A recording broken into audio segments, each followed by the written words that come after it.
उसमें मेरी रैंक 3300 रही थी। तो जनरल कैटेगरी के होने की वजह से मेरा नहीं हो पाया।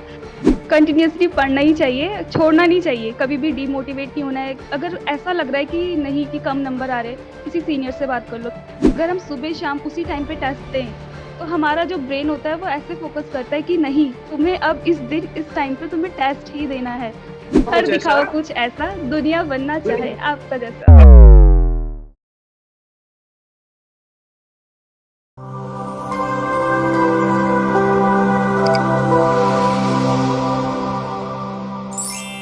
नमस्कार, एक बार फिर से आप सभी का टीएनसी के इस ऑनलाइन प्लेटफॉर्म में हार्दिक स्वागत और अभिनंदन है। और आज हमारे साथ है एक बहुत ही शानदार रैंकर्स, जिनसे जानने वाले हैं बहुत ही बड़े संघर्ष की कहानी।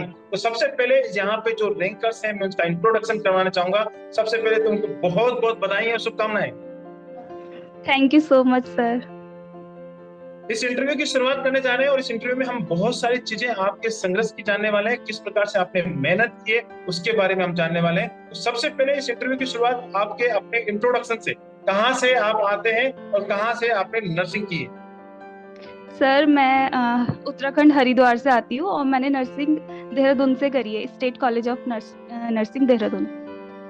ओके, जो अभी आपकी कौन से एग्जाम के अंदर रैंक आई है वो भी आप थोड़ा सा डिटेल से बताएं SGPGI यूपी कि जो हासिल 12 की है। रैंक।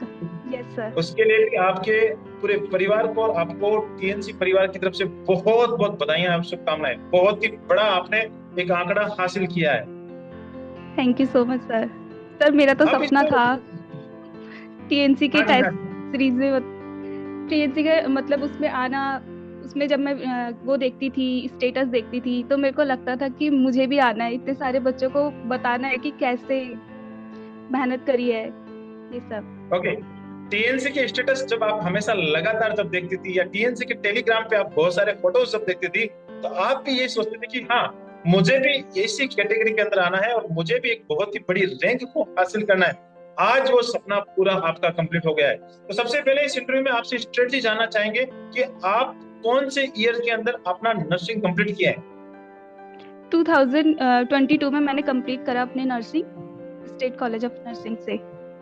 ओके, 2022 में आपने नर्सिंग कंप्लीट किया, उसके बाद आपने कौन कौन से एग्जाम दिए और इस इतनी बड़ी जो सफलता हासिल की, इसके बीच की जर्नी आपकी क्या रही है वो आप जरा डिटेल से बताएं।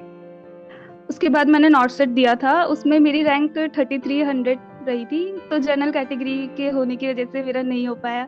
लेकिन फिर मतलब बहुत सारों ने बोला कि मतलब सेकंड काउंसलिंग में हो जाएगा। मैंने बोला सेकंड काउंसलिंग का वेट नहीं करना है मुझे, मुझे सिलेक्शन चाहिए किसी भी हालत में। तो फिर मैं कंटिन्यूअसली अपना पढ़ती गई, फिर टेस्ट सीरीज ज्वाइन कर ली थी। तो फिर ओके, TNC के साथ तो good good good, very good very good. आपने बताया था कि जो 3300 आपकी जो रैंक आई थी पिछले 69 के अंदर, सफलता नहीं मिली थी। लेकिन बहुत सारे ने बोला था कि आपको एक आशाएं दी थी कि हाँ सेकंड काउंसलिंग होगा तो ये हो यस जाएगा सर। वो हो जाएगा। कि आपने सोचा जब तक रैंकर्स नहीं बनेंगे तब तक शांति नहीं मिलेगी। एक यस रैंकर्स सर। बनने की कहानी आपने हमेशा फिक्स कर ली थी। तो टीएनसी के साथ आपका जुड़ाव कब हुआ। मैंने 6 मंथ की मैंने टेस्ट सीरीज ले ली थी, तो 6 मंथ हो गए थे। और मैंने टेस्ट सीरीज ली थी, वीडियो और वो वाली ली थी। तो फिर बस गुड गुड। फिर मैं वैसे ही टीएनसी के करती गई साथ आपका जैसे आप 6 मंथ बोलते से गए। जुड़ा है और टीएनसी की टेस्ट सीरीज के साथ आपने वीडियो एमसीक्यू बैच को कंटिन्यूअसली किया और आप यस सर। कंटिन्यूअसली मेहनत कर रहे थे।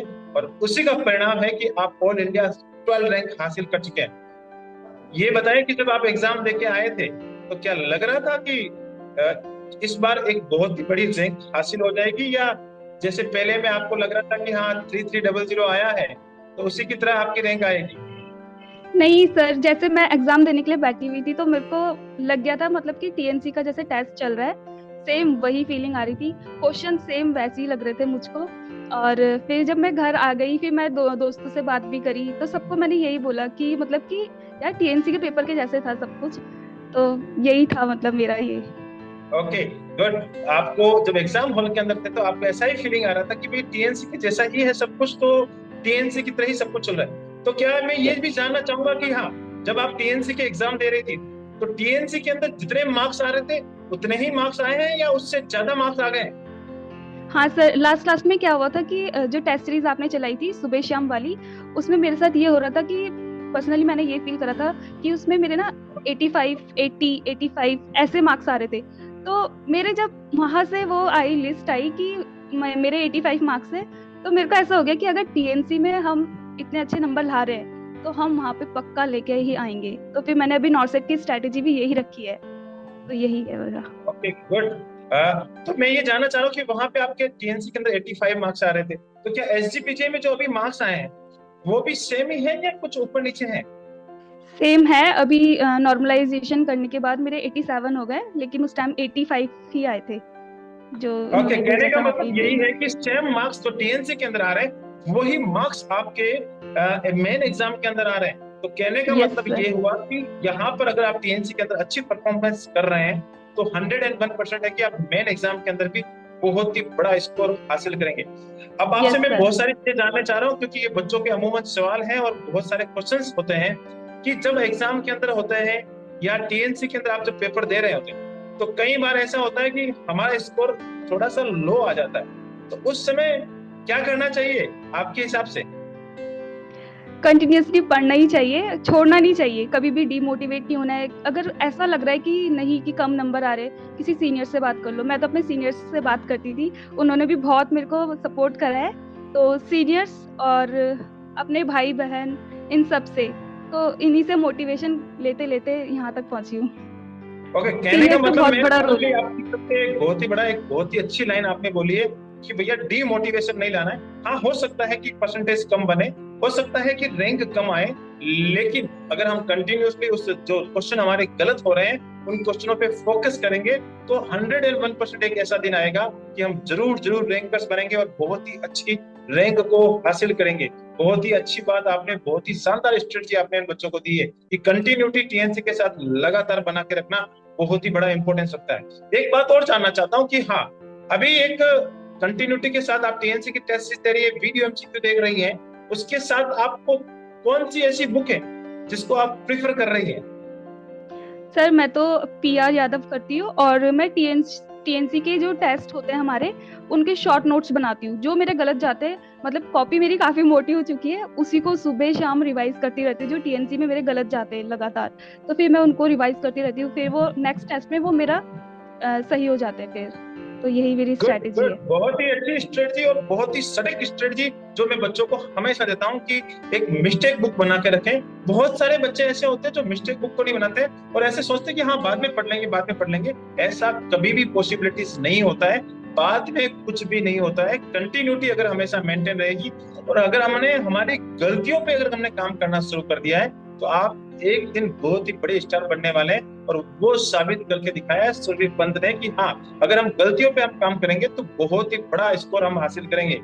लास्ट में मेरा एक और आपसे बहुत ही बड़ा इंपॉर्टेंट सवाल है, क्योंकि इस समय आपने ऑल इंडिया रैंक 12 हासिल की है, आप बहुत सारे बच्चों के रोल मॉडल बन चुके हैं और बहुत सारे बच्चे आपसे कुछ जानना चाह रहे हैं, क्योंकि आने वाले समय में एक नॉर्थ सेट का बहुत ही बड़ा महोत्सव आने वाला है और उस एग्जाम की तैयारी बहुत सारे बच्चे कर रहे हैं और आप भी इस समय तैयारी कर रहे हैं। आप तो 100% मैं गारंटी दे रहा हूँ कि आपकी बात बहुत ही अच्छी रैंक हासिल करने वाले हैं। साथ ही साथ वो बच्चे जो अभी तैयारी कर रहे हैं उन बच्चों को आप अपना एक्सपीरियंस के साथ बताएं कि क्या सजेशन देना चाहेंगे कि वो इसी आप ही की तरह एक बहुत ही बड़ा रैंक वाला आंकड़ा आने वाले एग्जाम में हासिल कर पाए। मैं तो स्टार्टिंग से, मतलब जो भी मेरे फ्रेंड्स वगैरह होते हैं, तो मैं उनको यही बोलती हूँ कि टेस्ट सीरीज ज्वाइन करो। मैंने बहुत सारों को टेस्ट सीरीज भी ज्वाइन करवाई है टीएनसी की। और मतलब मैं यही बोलती हूँ कि टेस्ट देना बहुत ही ज्यादा इम्पोर्टेंट है। मतलब फिर हमें अपनी गलतियां पता चल जाती है, हमें टाइम मैनेजमेंट पता चल जाता है। फिर हम टाइम मैनेजमेंट इतना ज्यादा जरूरी होता है, क्योंकि मैंने अपने नॉट सेट में देखा है, मेरा वहाँ पे टाइम मैनेजमेंट नहीं हुआ था। तो टेस्ट से हमें यही सीखने को मिलता है, टाइम मैनेजमेंट। और मेरे सीनियर है तो वो ये बोलते हैं, अगर हम सुबह शाम उसी टाइम पे टेस्ट दें तो हमारा जो ब्रेन होता है वो ऐसे फोकस करता है कि नहीं, तुम्हें अब इस दिन इस टाइम पे तुम्हें टेस्ट ही देना है। तो 9 बजे और शाम को, मतलब ये रहता है कि तुम्हारा ब्रेन पूरा प्रिपेयर रहता है कि तुम्हें टेस्ट ही देना है, तुम इधर उधर भटक नहीं सकते। तो मैं वो सीनियर की बात मैंने दिमाग में रखी हुई है। तो बस इसलिए मैंने टेस्ट ओके, सीरीज ज्वाइन करी। Good good. ये तो स्ट्रेटजी आपने एक बहुत ही शानदार स्ट्रेटजी दी है। एक बायोलॉजिकल क्लॉक जो होती है हमारे यस माइंड के सर। अंदर हमेशा चलती रहती है, उस क्लॉक को हमेशा फिक्स कर लेना है कि भैया, यस। बहुत सारे बच्चों को आपने ये बहुत सारे इन छोटे से शब्दों में बहुत कुछ समझा दिया है कि भैया आपको रोजाना लाइव पेपर देना ही देना है। अगर आप यस। लाइव पेपर देते हैं तो आपकी रैंक आती है, उससे आपका असेसमेंट होता है, साथ ही साथ आप अपनी जितनी गलतियां करते हैं उन गलतियों को अगर लगातार आप सुधारेंगे तो आने वाले समय में आप 100% रैंकर्स बनेंगे। बहुत ही अच्छी बात। और उत्तराखंड से आप आते हैं और आपने पीछे में जो आपने बैकग्राउंड में स्टेटस लगा रखा है, माँ पापा यानी मम्मी और पापा को आपने यहाँ पे जब आप सामने पढ़ते हैं तो उनको भी आपने रखा हुआ है। तो बहुत बहुत धन्यवाद इस इंटरव्यू सेशंस को अटेंड करने के लिए। आप हमेशा अपने माता पिता का नाम रोशन करते रहें, जहां से आप आते हैं उस धरती का नाम रोशन करते रहें, साथ ही साथ टीएनसी नर्सिंग का नाम रोशन करते रहें। तो बहुत बहुत धन्यवाद, थैंक यू सो मच, धन्यवाद। सर एक और बात हाँ लास्ट में बिल्कुल। मतलब कल मैं आपका वो देख रही थी मोटिवेशन वीडियो, तो फिर आप लास्ट में जो लाइन बोलते हो ना, इतना मोटिवेट कर दिया कि मैं कॉपी में लिख दिया वो।